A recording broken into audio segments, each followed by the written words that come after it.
Remercions car tu as été fidèle toute cette semaine. Merci pour ces chants qu'on peut chanter avec un cœur plein, avec un cœur rempli d'allégresse pour certains, pour d'autres, c'est un cœur rempli de tristesse ou peiné ou lourd. Et malgré tout, Seigneur, on te rend grâce. On te glorifie parce qu'on sait que malgré les dures semaines, les saisons difficiles, il y a un été, il y a des printemps.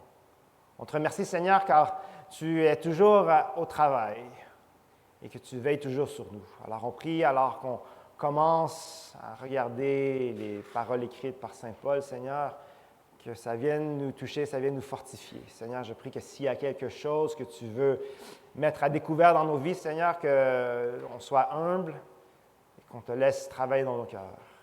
Que s'il y a quelque chose à célébrer, Seigneur, que nos cœurs soient remplis de cette joie. Et Seigneur, que s'il y a des confessions à faire, Seigneur, que tu viennes nous convier à la repentance. Seigneur, merci pour ce que tu as préparé pour nous ce matin. Et pour moi-même, et je prie que tu sois avec moi et que dans ce message, Seigneur, je ne sois pas un obstacle, que toute parole qui doit être oubliée soit oubliée, que toute parole qui soit retenue, Seigneur, que ce soit toi, Saint-Esprit, qui les fasse coller au cœur de chacun de nous. On prie cela en ton nom, Saint Jésus. Amen. Amen. C'est la semaine, c'est le début des vacances de la construction. Plusieurs sont sur la route déjà. Alors, j'ai pensé parler justement là, de ces rétroviseurs. Je ne sais pas si on peut mettre les diapos pour le message, s'il vous plaît. J'ai pensé à ce qu'on appelle des road trips. Hein? Quand on part en auto puis on part en voyage, j'ai pensé à l'implication de ce rétroviseur. Maintenant, pour certains, ce bidule, ça ne veut rien dire. Pour certains, c'est une décoration sur l'auto. Parce que pour certains, vous ne l'utilisez pas. Pour certains, ils conduisent et puis il y a un truc qui est collé sur mon auto, mais je ne sais pas comment l'utiliser, je ne sais pas ça sert à quoi. C'est inutile. Par contre, pour la majorité d'entre vous, puis peut-être tout le monde, vous savez comment utiliser ce bidule. Vous savez à quoi ça sert. Et puis, vous savez que c'est très utile parce que ça donne une quasi-réflexion de la réalité. Je dis quasi parce que ce n'est pas exactement ce qui est derrière vous, à côté de vous. Hein. Il y a ce petit avertissement qui est collé sur tous les rétroviseurs. Hein. Et puis, ça dit les objets réfléchis par le rétroviseur sont plus près qu'ils ne paraissent. C'est quasiment réel. C'est quasiment une copie conforme de ce qu'il y a autour de l'auto.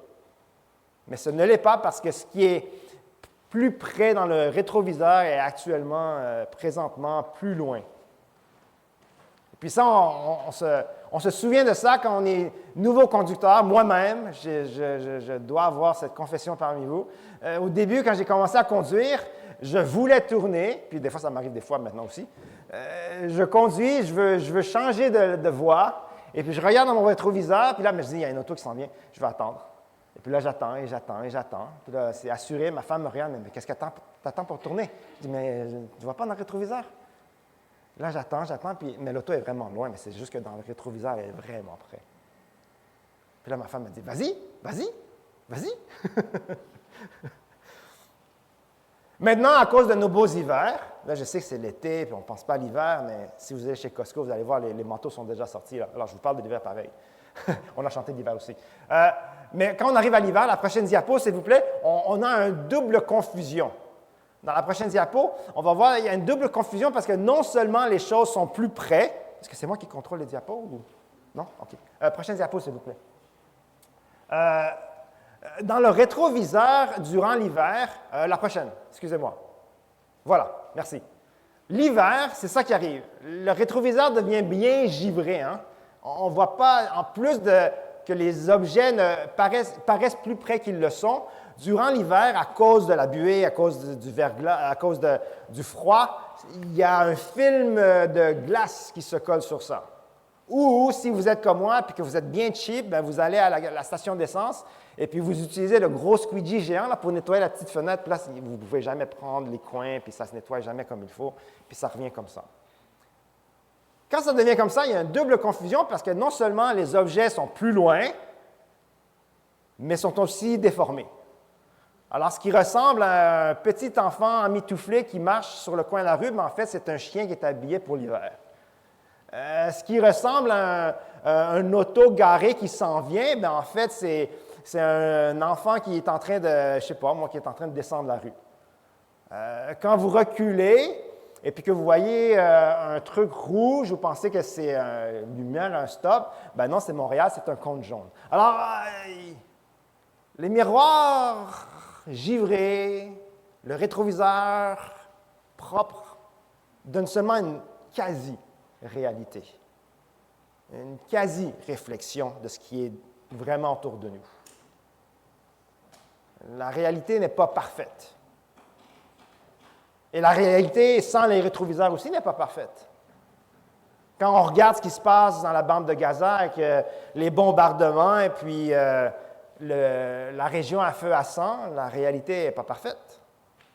Quand la guerre en Ukraine perdure, des garderies, des hôpitaux se font encore bombarder, quand il y a plus de 10 000 sans-abri au Québec seulement, quand il y a du monde, encore au 21e siècle, qui crève de faim, quand il y a des tueries hebdomadaires, il y a des tueries hebdomadaires, si on regarderait les fils de nouvelles, à chaque semaine, il y a des tueries quelque part.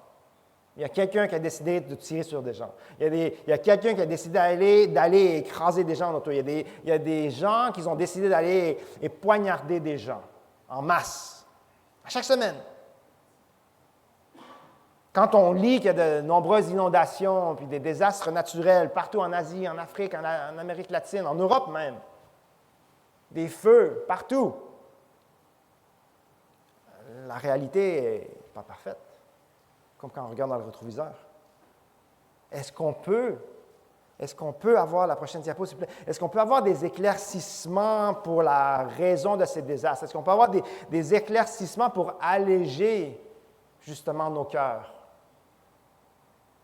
Est-ce qu'il y a une assurance de paix? Est-ce qu'il y a une assurance d'espoir pour nos esprits angoissés? Ça, c'est toutes des photos récentes, des trucs qui se sont passés. Les blocs de ciment que vous voyez, c'est en fait des tombes. C'est des tombes. Prochaine diapo, s'il vous plaît. La question est celle-ci. Qu'est-ce qui vous attriste ce matin? Qu'est-ce qui vous angoisse? Qu'est-ce qui vous brise le cœur? Qu'est-ce qui vous dérange en ce moment-ci? Comment est-ce que votre paix est perturbée? On va parler de certaines choses qui sont dures ce matin, je vous préviens. Alors, c'est à n'importe quel moment et quelque chose qui est déclenché en vous, je vous invite à, si vous devez, levez-vous, prenez la personne avec vous, à côté de vous, et dites, est-ce qu'on peut sortir ensemble? J'ai besoin de prendre l'air, j'ai besoin de prier. Gênez-vous pas, je ne veux pas me sentir aucunement offensé là, si vous devez vous lever puis quitter la salle parce qu'il y a quelque chose qui est trop lourd en ce moment.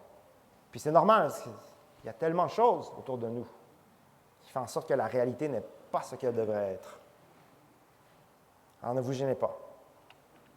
Et puis si ça arrive que vous devez quitter, bien, s'il vous plaît, venez me voir après, allez voir pasteur ou un ancien de l'Église. S'il y a quelque chose qui vous perturbe, allez vers ceux de votre communauté. Allez, venez me voir. Alors, est-ce que ça peut arrêter de spinner? Hein? Est-ce que ça peut arrêter de tourner puis tourbillonner quand tout arrive? Je ne sais pas si vous êtes d'accord avec ce que j'ai montré, avec ce que j'ai énoncé jusqu'à date, mais la vie ne paraît d'habitude pas très claire. La vie paraît floue. Et quand recevrons-nous une clarté? Quand recevrons-nous une assurance et une paix pour éclaircir ce brouillard, pour effacer ce voile? Quand j'ai réfléchi à ces questions moi-même, Dieu m'a beaucoup parlé à travers ce passage que Paul a écrit. Alors laissez-moi le lire pour vous. Dans 1 Corinthiens, chapitre 13, c'est un fameux passage, on l'utilise souvent pour les mariages, mais en fait, il y a une autre raison pour laquelle Paul l'a écrit dans l'original. L'amour ne meurt jamais. Les prophéties disparaîtront, les langues cesseront, les connaissance disparaîtra. En effet, nous connaissons partiellement et nous prophétisons partiellement. Mais quand ce qui est parfait sera venu, ce qui est partiel disparaîtra. Lorsque j'étais enfant, je parlais comme un enfant, je pensais comme un enfant, je raisonnais comme un enfant. Lorsque je suis devenu un homme, j'ai mis fin à ce qui était de l'enfant. Aujourd'hui, nous voyons au moyen d'un miroir, de manière peu claire, mais alors nous verrons face à face. Aujourd'hui, je connais partiellement, mais alors, je connaîtrai complètement, tout comme j'ai été connu. Maintenant, donc, ces trois choses restent. La foi, l'espérance et l'amour. Mais la plus grande des trois, l'Église, c'est quoi? C'est l'amour. Amen. J'adore ce passage. J'adore ce passage parce que ça parle du passé, du présent et du futur. Et je ne sais pas si ça vous arrive, mais quand il y a un malheur ou un incident qui nous arrive, automatiquement, je ne sais pas, Paul l'a bien saisi, automatiquement, on pense au passé, au présent, au futur. On parlait d'auto, on conduit tout bonnement, boum, on se fait frapper. Quelqu'un qui vient se coller un peu trop là, sur nous. Là. Tout de suite, tu penses au passé. C'est comme, si j'aurais arrêté 2 secondes plus tôt, si je serais resté au stop d'avant, si j'aurais tourné au lieu de... On pense au passé. Tout de suite. Quasiment automatiquement, en même temps, on pense au présent. Bien là, il faut que je deal avec ça. Là, j'étais supposé, tu sais, comme... Non, là, il faut que je deal avec ça. Maintenant, il faut que je me sorte de ce pétrin-là. Il va falloir que je parle à l'autre conducteur. Il va falloir que j'appelle la police. Là, on est pogné dans le présent. On réagit. Puis là, on saute ou presque automatiquement, on part du futur. Jamais je vais reconduire ici. Jamais je repasse ici. Il y a trop de mauvais conducteurs. Puis là, tu te rends compte que tu peux conduire nulle part à Montréal. Mais en tout cas... Ou sinon, des fois, c'est des malheurs qui arrivent à la maison. Hein. Tu découvres, je ne sais pas moi, de la moisissure. La dernière fois, j'ai parlé de moisissure, je pense ici. Hein. Des fois, tu découvres la moisissure chez toi. Tout de suite, tu penses au passé. Ça doit être l'ancien propriétaire, le passé. Là, tu te dis, maintenant, il faut que j'appelle les assurances présent. Puis après ça, tu te dis, bien là, ça y est, la maison est foutue. À jamais. La maison, la moisissure, ça ne sera jamais pareil. Passé, présent, futur, on le fait automatiquement. À chaque fois qu'il y a quelque chose qui ne marche pas. Hein? Passé, présent, futur. Mais en bout de ligne, ultimement, Paul veut vraiment parler du futur. Ultimement, c'est vers là qu'il va. Puis on va voir pourquoi. On le voit parce qu'il met en lumière le futur en regardant ce qu'on vit présentement. Il utilise le présent pour parler du futur, en fait. Lorsque je suis devenu homme, j'ai mis fin à ce qui était de l'enfant. Aujourd'hui, présent, nous voyons au moyen d'un miroir de manière peu claire, mais alors, nous verrons face à face. Aujourd'hui, je connais partiellement, mais alors je connaîtrai complètement, comme j'ai été connu. Il utilise le présent pour mettre en force, en valeur, le futur. Parce qu'il y a quelque chose dans le futur. Malgré que la réalité, malgré que ce n'est pas parfait, Paul veut nous inviter à penser au futur, à croire qu'il y a quelque chose dans le futur qu'on ne voit pas. Alors, je vous pose la question. Comment est-ce qu'aujourd'hui affecte votre futur? Paul nous incite à penser à cette question-là. Dans le contexte dans lequel Paul a écrit 1 Corinthiens, Paul écrit à une église où il y a beaucoup de discorde. Il y a des problèmes, il y a des divisions, il y a des conduites immorales, il y a de la corruption parmi les Corinthiens. La ville elle-même de Corinthe, on pourrait l'apparenter à peut-être Montréal, parce que c'était une ville très cosmopolite. C'était une ville connue pour des industries qui prospéraient, des industries qui étaient reconnues. On pense à Montréal avec l'intelligence artificielle, on pense à Montréal avec la fabrication de cônes jaunes. C'est reconnu mondialement. C'est reconnu mondialement. Pour Corinthe, l'industrie qui était reconnue, c'était le forgeage du bronze. Le minéral, hein? le métal. Le bronze était très reconnu. Dans les anciennes Écritures, l'historien Joséphus indique que le bronze de Corinthe avait une telle renommée qu'il était reconnu comme le grand bronze de Corinthe. Les forgerons de Corinthe étaient capables de forger le bronze, de taper bien, bien mince, de faire une belle job. Mais non seulement ils étaient capables de bien le forger, une fois que c'était forgé, là, ils le polissaient. Il le polissait, puis il le polissait, puis il le polissait, puis il le polissait, puis il travaillait le bronze de façon à ce que ça devienne quasiment comme un miroir. Ça devenait lisse, ça devenait brillant, ça donnait une certaine réflexion. La vitre n'existait pas encore. Là, il y en a qui disent, qu'est-ce qu'on mange? Non, on ne mange rien. Là, il n'y a rien là-dessus. Là. C'était devenu le grand bronze de Corinthe, et alors il l'utilisait comme des miroirs. C'était reconnu partout. Les gens venaient de partout acheter le bronze de Corinthe parce qu'il n'y avait pas de miroir. Mais ça, c'était le meilleur que tu pouvais avoir. Alors, c'est pour ça que dans le verset 12, il y a référence à un miroir. Les applications étaient grandes pour un pays dans l'Antiquité, où les gens voulaient cultiver une image de soi, voulaient s'assurer qu'ils se présentaient bien, qu'ils aimaient l'esthétique. Alors, il faut comprendre que la fonction d'un miroir, ça reflète la vérité, mais ça expose aussi la vérité. Est-ce que je peux avoir la prochaine diapo, s'il vous plaît?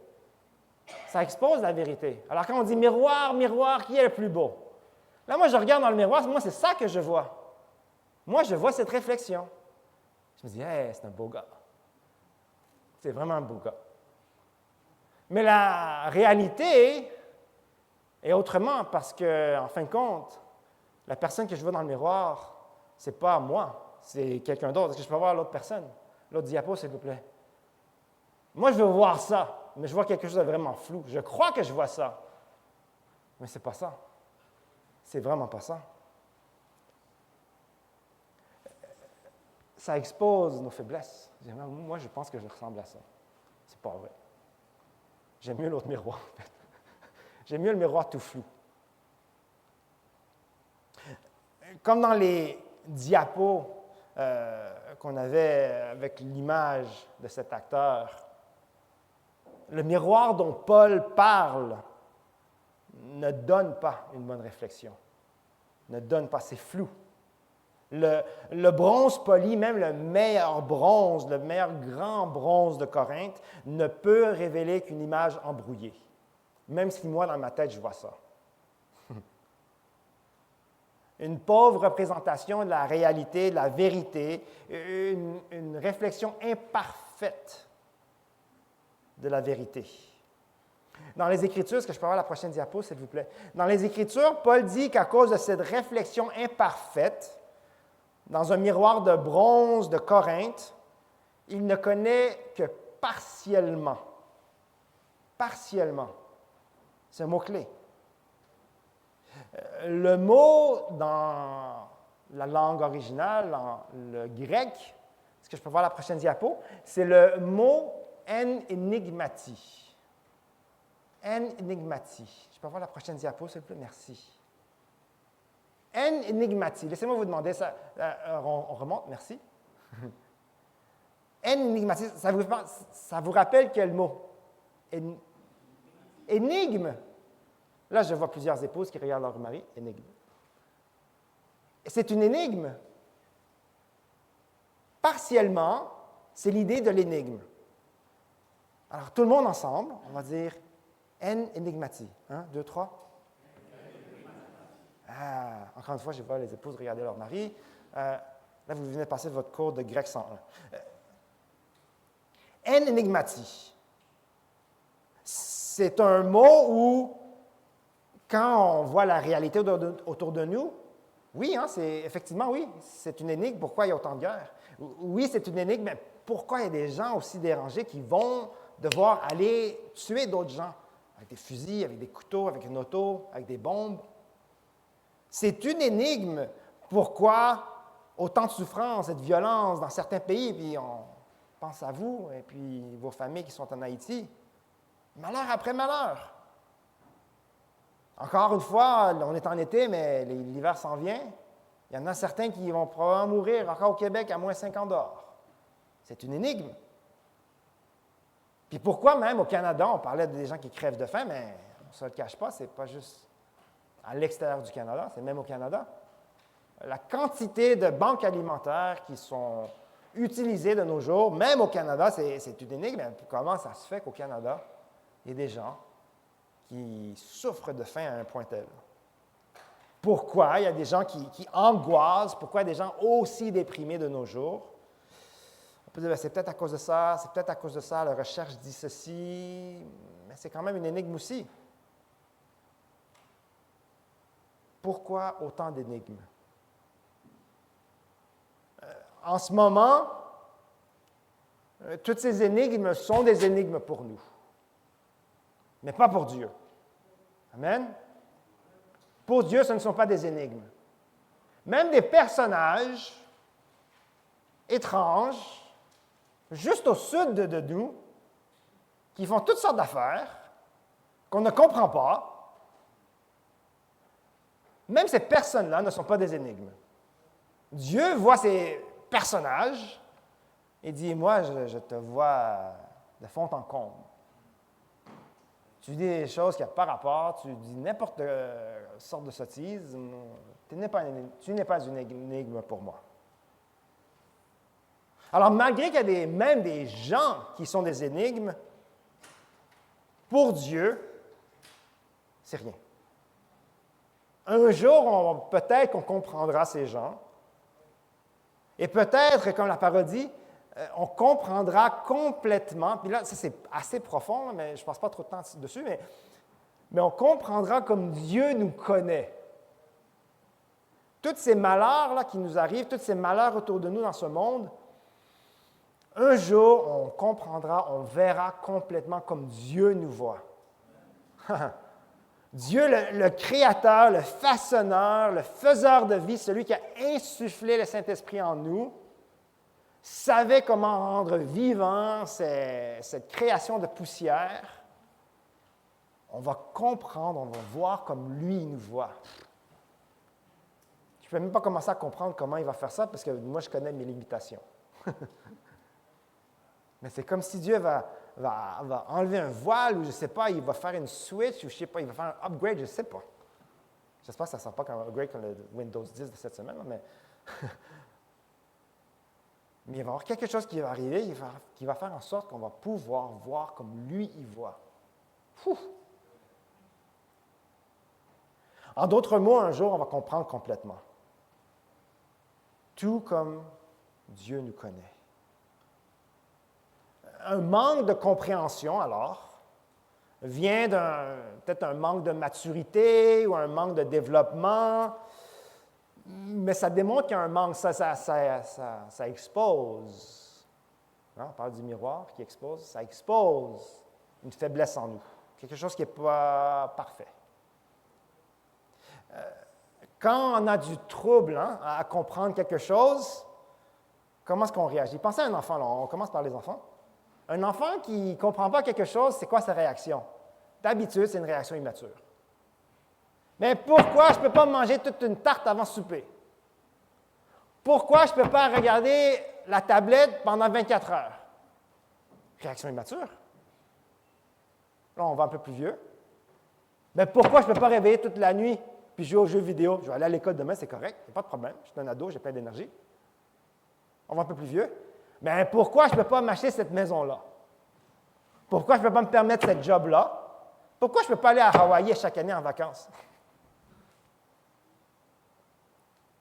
Pourquoi, là j'ai touché peut-être des cœurs sensibles, pourquoi mon Église n'est pas comme ça? Pourquoi il y en a un idiot qui vient se coller trop tôt, trop près de mon auto? Pourquoi moi je vais juste là au magasin? Je vais juste garer mon auto, je reviens, puis mon auto, tout est gratigné. Là, on capote, puis là, on essaie de polir, le bronze de Corinthe, on essaie de polir notre auto, mais il n'y a rien à faire. Là. C'est gratigné, là. Mais immature, hein, on est là. Ça va peut-être aller mieux. Si je le frotte mon auto, peut-être ça va aller mieux. Eh, boy, on est assez immature des fois. Hein? On ne voit pas, on ne comprend pas, alors on réagit comme ça. Ça reflète notre immaturité. Alors, des fois, on se frustre. Des fois, on se frustre. Des fois, on se désintéresse carrément. Hein. Une des réactions quand on ne comprend pas, c'est je ne le comprends pas, lui. Fait que je ne vais plus lui donner le temps du jour. Je me désintéresse, je n'ai plus besoin de me soucier de lui, de elle. Des fois, ça nous dérange à un point tel, on ne comprend tellement pas cette énigme qu'on se décourage. Lui, il ne changera jamais. La situation ne changera pas. Il y aura toujours des guerres. On se décourage. On se décourage. Et puis des fois, c'est aussi une réaction immature qui démontre de notre immaturité, ou du moins un manque d'une compréhension. On atteint des niveaux de tristesse assez bas pour certaines choses. Des fois, ça peut être des choses mondaines, là, comme nos autos, notre ordinateur, nos maisons. Mais des fois, ça peut être des choses plus sérieuses. Mais on atteint des niveaux de tristesse assez bas. Assez, je pourrais même dire, ténébreux, des fois. Hein? Les énigmes, on finit par être engloutis par ces énigmes. On devient partiel. On devient partiel. Alors, il y a certainement, je pense, un niveau d'immaturité quand ça vient à notre réaction face aux énigmes. Alors, comment, malgré notre immaturité, comment, malgré une vue, une réflexion floue de la réalité alentour de nous, comment avancer quand même?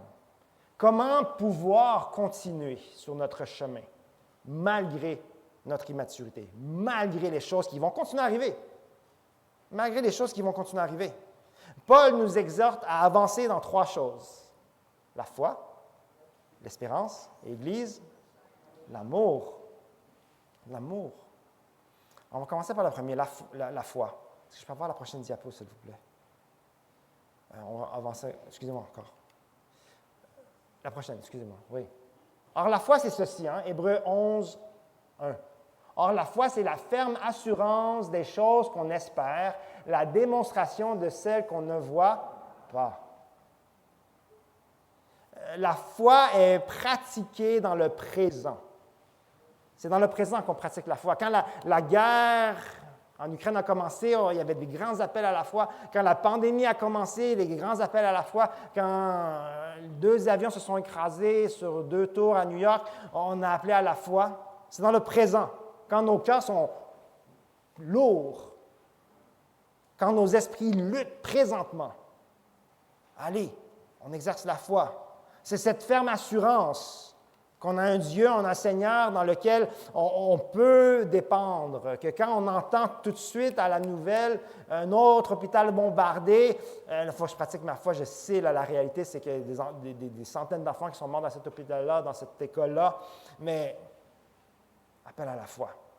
Appel à la foi. Cette assurance que Dieu, notre Sauveur, Dieu le Seigneur, sait ce qui se passe, qu'il connaît ce qui se passe, qu'on n'est pas les seuls à l'avoir entendu aux nouvelles, mais que Dieu est déjà là. C'est cet exercice de foi qu'on a de besoin quand on entend qu'il y a malheureusement un autre scandale dans une église avec un scandale sexuel. On se dit, mais Seigneur, où es-tu? Où es-tu? Puis qu'on se dit, mais je demande la question, Seigneur, mais je sais que tu es encore présent. Tu es encore là. La foi, c'est cet incroyablement difficile exercice de croire que le Jésus qu'on a accepté avant, qu'on s'est dit, bien, Jésus, tu es si bon, tu as pardonné mes péchés, tu es mort sur la croix, que ce Jésus-là, aujourd'hui, au milieu de cette tempête, de cette énigme, est le même Jésus. Il n'a pas changé. Amen. C'est encore le même Jésus, Sauveur, Seigneur. Que malgré qu'on est endeuillé, attristé, alourdi, affligé, Dieu est encore présent. Notre exemple en chef de ça, c'est Jésus lui-même. Élie, Élie, sabachthani. Jésus sur la croix. Mon Dieu, pourquoi m'as-tu abandonné? Jésus, il ne pense pas à demain, il pense pas. Il pense présentement, il est présentement là, sur la croix. Là. Il est présentement cloué. Là. Pourquoi tu m'as abandonné? Jésus lui-même démontre cette reconnaissance, cette assurance. Et pourquoi je dis ça? C'est parce qu'il ne dit pas, il ne tire pas des noms à Dieu. Il appelle quand même mon Dieu. Il appelle quand même mon Père. Il y a encore cette reconnaissance de cette relation. Il y a encore cette reconnaissance qu'il y a un être au-dessus de lui qui veille sur lui, même malgré être sur la croix. On a besoin de cette même foi quand on regarde autour de nous. C'est Jésus qui nous a sauvés, nos péchés, la conséquence de nos péchés, le même Jésus, quand tout ne va pas bien. Pour moi, je vis encore, priez pour moi, je pratique encore cette foi de nos jours. Surtout durant cette dernière année. Est-ce que je peux avoir la prochaine diapo, s'il vous plaît? Mon ami, Timothée Tang, c'est un pasteur comme moi. C'est un ami qui a quelques années sur moi, il a 49 ans. Il m'a devancé, il avait déjà son doctorat. Il est mort environ une semaine avant ma fête. À 49 ans, fête du travail, il était sorti avec sa famille. Après 1 heure du matin, il dit « Ah, je vais me coucher. » Il ne s'est jamais levé. 49 ans. Un des plus beaux mystères que je connaissais. C'est les deuxièmes funérailles auxquelles j'ai assisté où il y avait le plus de gens. 3000 personnes. Et ça, c'est parce qu'il y avait des gens qui ne pouvaient pas voyager de partout du monde. 49 ans, un beau ministère, une belle famille, 3 enfants adorables, une femme impliquée dans le ministère. Et puis tu te dis, mon Dieu, mais qu'est-ce que tu fais?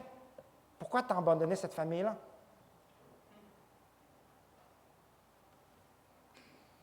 On ne comprend toujours pas. On ne voit pas la raison. Mais on a l'assurance que Dieu est là. On a l'assurance de qu'est-ce qu'il fait, lui, il le sait. Un jour, on va savoir pourquoi il avait quitté aussitôt. Pourquoi il devait quitter aussitôt? Alors, la foi. La deuxième, c'est l'espérance. Je peux avoir la prochaine diapo, s'il vous plaît. Et puis, l'espérance, c'est quoi? Prochaine diapo. L'espérance, c'est ceci, que le Dieu de l'espérance vous remplisse de toute joie et de toute paix dans la foi pour que vous débordiez, vous débordiez d'espérance par la puissance du Saint-Esprit. Amen. Amen. Si la foi se pratique dans le présent, basée sur cette décision qu'on a faite de croire, oui, Jésus, tu es Seigneur, tu es Roi, tu es Sauveur, l'espérance, elle, ça part du futur. Ça part du futur. Hein, cette idée qu'un jour, on connaîtra, on verra complètement comme Jésus nous connaît. C'est pour ça que je parle aussi que Paul, malgré ce passage qui parle du passé, du présent, du futur, il veut vraiment parler du futur. Il veut vraiment parler du futur. Le théologien N.T. Wright, en Angleterre, dit que l'espérance est tournée vers le futur. Lui aussi, il a vu ça. L'espérance est tournée vers le futur. Ce n'est pas juste de l'optimisme. Hein? L'espérance, ce n'est pas juste de l'optimisme. C'est une confiance totale en Dieu. Une confiance totale dans le Créateur, qu'il est un Dieu du futur. Qu'il est un Dieu du futur. Dieu, il dit, fera ce qu'il doit faire et il le fera. Amen? Il le fera. Ce n'est pas juste d'avoir des pensées positives. Là. Les pensées positives, ça peut aider, mais il y a des limitations. Parce que nous, on ne peut pas voir tout ce qui est positif. On ne peut pas tout voir parce qu'on connaît tout. On ne connaît pas tout. Mais si on a une foi en ce Dieu, puis qu'on croit au futur, on aura cette espérance qu'il fera ce qu'il fera. Pour moi, l'exemple que j'ai, c'est ce pasteur-ci. Est-ce que je peux avoir la prochaine diapo, s'il vous plaît? Pasteur Nixon, plus jeune que moi, de beaucoup. Pasteur incroyable en Roumanie. C'est un pasteur qui, dès les premières semaines, j'ai rencontré au mois début d'avril, ou mi-avril. C'est un pasteur en Roumanie qui, dès les premières heures, premiers jours de la guerre en Ukraine, lui étant en Roumanie, s'est dit on s'attend à voir des Ukrainiens qui vont fuir l'Ukraine. Nous, on va à la frontière, on va les aider, on va les accueillir, on va s'occuper d'eux. Pasteur Baptiste. Je l'ai rencontré, ça c'est semaine 4 du conflit. Ça faisait 4 semaines, 7 jours sur 7, 24 heures sur 24. Le gars est debout, il ne dort pas, il est encore pasteur. Il prêche encore chaque dimanche, il s'occupe encore de sa congrégation. Mais rendu à 4 semaines, il est épuisé, il dit on a besoin d'aide. On reçoit l'appel, ça y est, on y va. On part du Canada, on s'en va là-bas en Roumanie aider. 4e semaine du conflit, on ne sait même pas ce qui va arriver. Il y a des menaces qui vont bombarder l'île d'Odessa. On dit, Seigneur est avec nous, on pratique cette foi, on va y aller, on va l'aider. Le gars, il est assez fou, le pasteur, qui dit, on n'a pas assez d'espace pour héberger ces réfugiés. Moi, j'ai une cour, on construit une maison. Là, vous allez capoter, c'est peut-être comme ça en Haïti, c'est comme ça dans mon pays aussi. S'il dit qu'on construit, il construit. Hein? C'est pas, il faut passer des permis, il faut passer ci, là, ça prend 2 ans. Là, ils sont rendus juste avec une poutre. Non. Une semaine, il a construit une maison, 2 étages, 3 chambres, tout meublé. Hein? Une semaine. Il faudrait les engager pour travailler au ministère ici. Mais une semaine, c'est monté, mais là, il y a un problème, il n'y a pas d'électricité. Mais ils ont besoin d'eau chaude. Là, c'est facile. Mais comment ça, c'est facile? On va tirer l'électricité de ma maison. OK, ça marche. Tire l'électricité de sa maison. On est rendu à semaine 5-6. Là, on reçoit un appel la nuit. Il dit, j'ai un petit inconvénient. C'est quoi? Ma maison a brûlé. La raison pour laquelle sa maison a brûlé, c'est parce qu'il avait tiré l'électricité de sa maison pour aller vers la maison de secours. La maison de secours est saine et sauve, hein? Mais sa maison à lui, elle a surchauffé puis ça a brûlé. Le pasteur, il y a une femme, il y a 2 jeunes enfants. Il me dit, j'ai un petit inconvénient. Il dit, c'est correct, prends la journée pour arranger tout, puis il revient nous rejoindre plus tard. Il dit, non, ça va. Il dit, mais non, il faut que tu t'occupes de ta famille. Il faut que tu t'occupes de ta femme, il faut que tu t'occupes de ta maison. Il dit, non, ça va. On va faire des appels, ma femme est placée, mes enfants sont corrects, mais ta maison. Nous, on était les étrangers dans son pays, puis on se souciait plus que lui, il se souciait de sa maison. Et puis il nous dit ceci. Il dit, Rissi, il est plus jeune que moi alors, hein? Rissi, fixe tes yeux sur Jésus. Nous, on regardait sa maison. On dit, voyons, ça, c'est monté jusqu'à sa chambre. Là. Nous, on regarde sa maison. Puis il lui dit, Rissi, tu ne regardes pas assez loin. Fixe tes yeux sur Jésus. Où est ton espérance, Jésus, Rissi? C'est vrai, hein? L'espérance. Lui, ça débordait, là. Mais ça débordait à un point tel qu'il a pu rassurer sa famille, ça débordait à un point tel qu'il nous a rassurés, nous. Puis on est tous allés continuer à travailler le matin même. Le matin même. On est revenu au Canada éventuellement, c'est sûr. Sa maison n'était pas encore construite, là. Mais lui, il continue, puis je l'ai parlé récemment, puis ça va, là, lui. Là. À fond la caisse, hein? Lui, ses yeux sont fixés sur quelque chose que très peu d'entre nous voient. Très peu d'entre nous voient. Lui, il fixe ses yeux de la même façon que je pense, je crois, que Jésus a fixé ses yeux. Hein? Jésus a dit dans Luc, dans Luc 23, on lit ceci. Seigneur, souviens-toi de moi quand tu viendras régner. Le brigand dit, hein? Jésus lui répondit, je te dis la vérité, aujourd'hui tu seras avec moi dans le paradis. Jésus lui-même accroché là à la foi, mais celui qui est à côté de lui, il cloue à la croix aussi, mais il voit en Jésus quelque chose. Il voit quelque chose en Jésus. Il voit quelque chose en Jésus. Et puis en fixant ses yeux sur Jésus, Jésus dit, oui, tu as raison. Tu as bien fixé les yeux sur la bonne personne, malgré que tu es sur la croix toi-même. Demain, tu seras avec moi. Demain, le futur, hein? Le futur. Souvenez-vous, l'espérance, c'est le futur. Finalement, prochaine diapo, on parle de l'amour. L'amour. Dans la prochaine diapo, vous allez vous souvenir les 2 plus grands commandements. Voici le premier, je suis sûr que vous le connaissez. Tu aimeras le Seigneur, ton Dieu, de tout ton cœur, ton âme et de toute ta pensée et de toute force.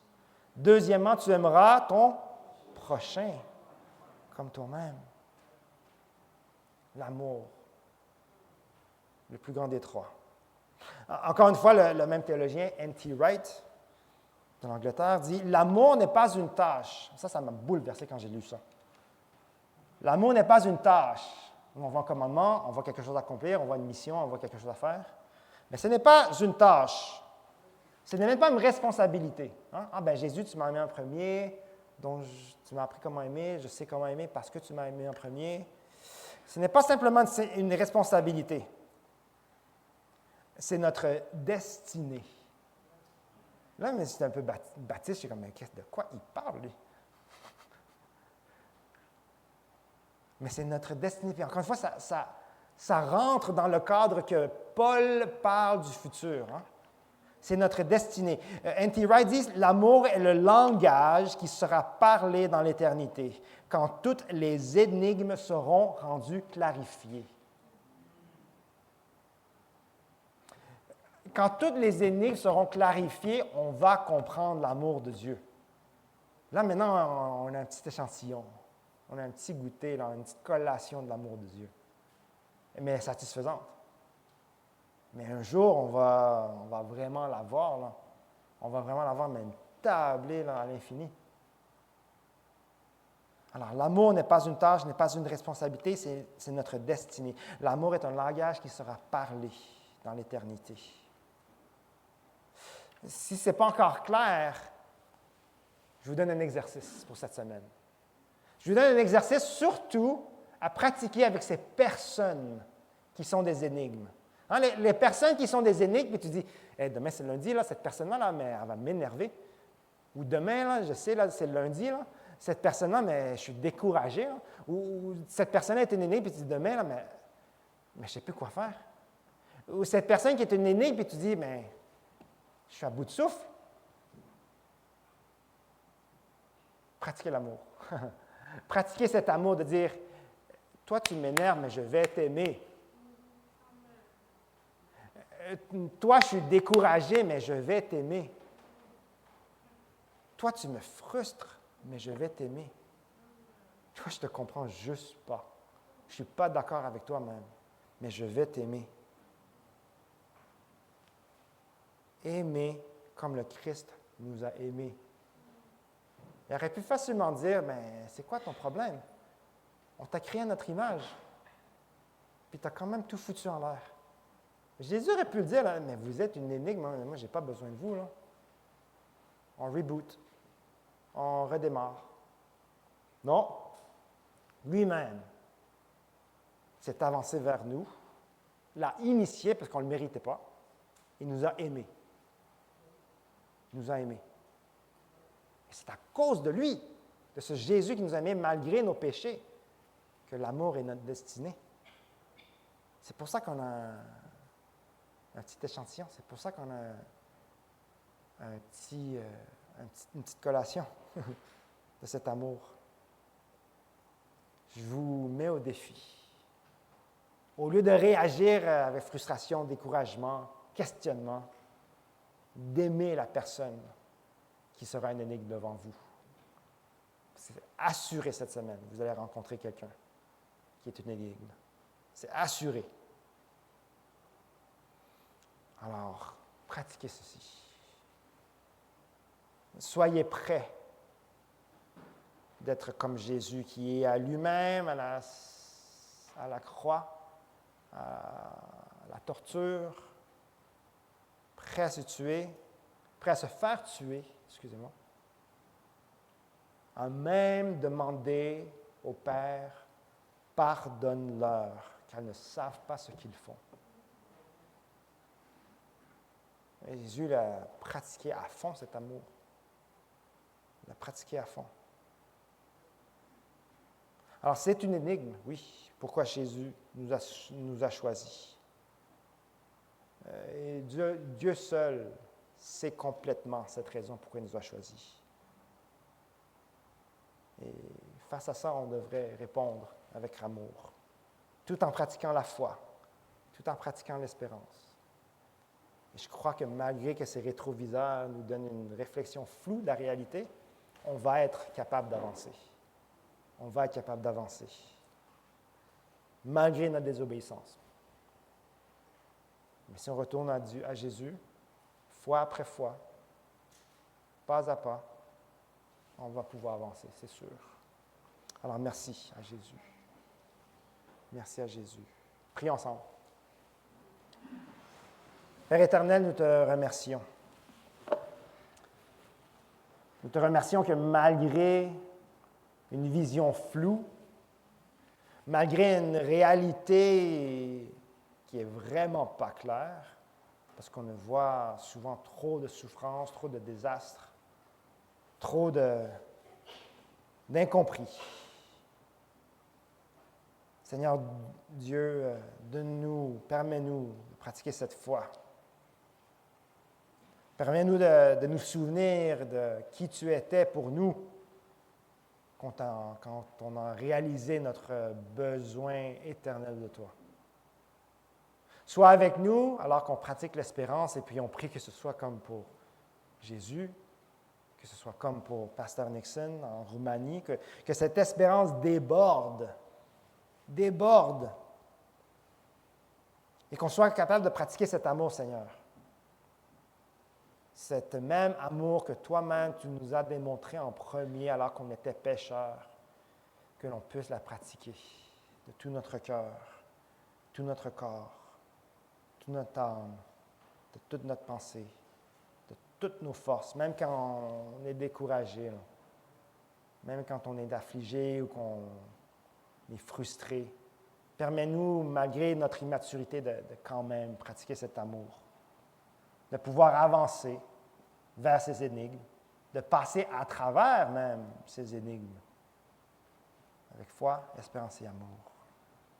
C'est en ton nom saint qu'on prie Jésus. Amen.